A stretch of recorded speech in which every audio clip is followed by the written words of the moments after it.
अगर बिल जमा ना करे तो कनेक्शन नहीं काटा, मीटर उखेड़ ले इसका। यार लाइनमैन से बदतमीजी कर रहा है, बताओ। हेलो, मैं बिजली विभाग की तरफ से। सर जी बचाओ, दादी आए जब मैंने इसके सर में कुकर फाँच दिया। अरे हो का रहा है? लल्ला माँ आ गई, अजी मुसान सहिंसी। सहिंसी? अजीमुसान सहिंसा होता है? सहिंसा मेल होता है, दादी फीमेल है तो सहिंसी।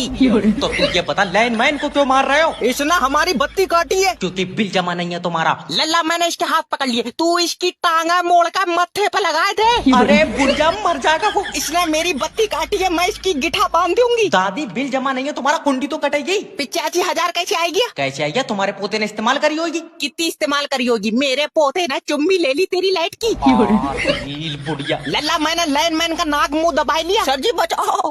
और दादी माए, तू दोनों कानों में उंगली डाल, इसकी कतई हवा रोक दे। अरे किसी को भेज दे, बुढ़िया लाइनमैन मार देगी।